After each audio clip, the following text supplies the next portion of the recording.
Some reaction from our jobs panel: Kate Moore, Jason Furman, Michael Strain, and this is confusing, Rick Santelli, Mike Santoli. Anyway, Kate, start us off with your observations of whether this was in line more or less with what we should have expected and what we can expect for the future.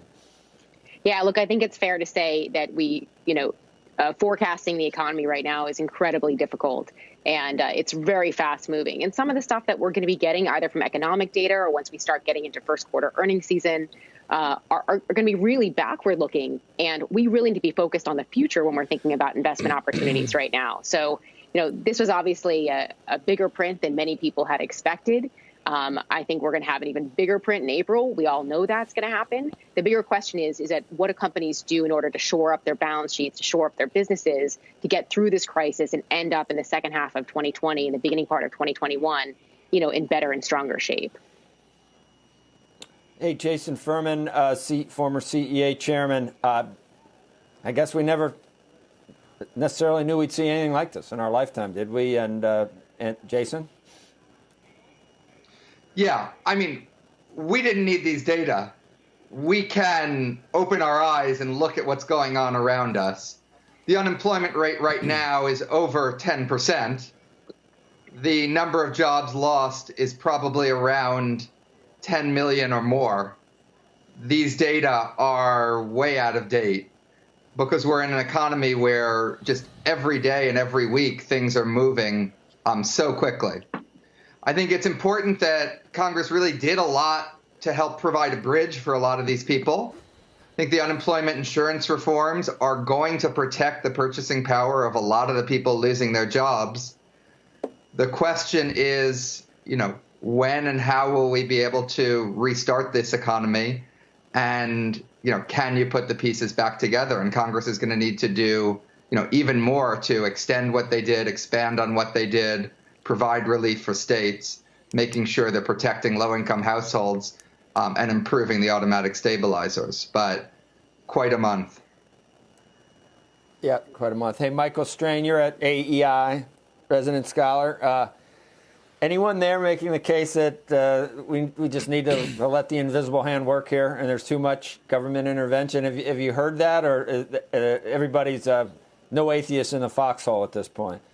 I mean, I think people quibble with some of the specific things that Congress has done, but the idea that we should not have a economic policy response to this is one I haven't heard. The most important thing, or arguably the most important thing that Congress did in its Phase 3 legislation and the big $2 trillion bill was provide a program that can ensure small business continuity. About half of all workers work for small businesses, and those are the businesses that are in the services sector job losses, restaurants, hotels, cafes, clothing stores, beauty salons, these sorts of things. And the key to bouncing back quickly is to keep those workers attached to their job. So the program, the Paycheck Protection Program that Congress put in place, essentially offers payroll grants to businesses.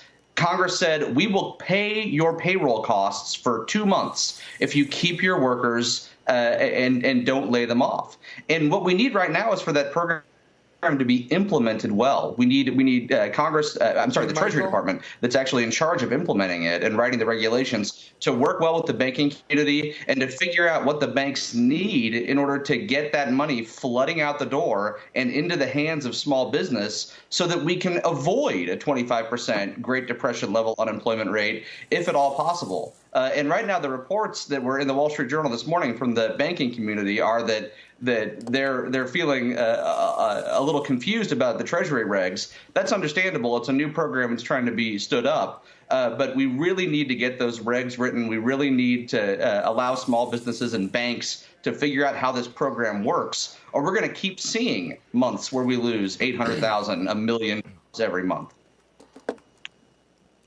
Michael, I'm just wondering if the specific program itself is maybe written in a way that's not going to accomplish that goal. First of all, we've already had 10 million people filing for unemployment claims. That number almost certainly understated by what is really out there.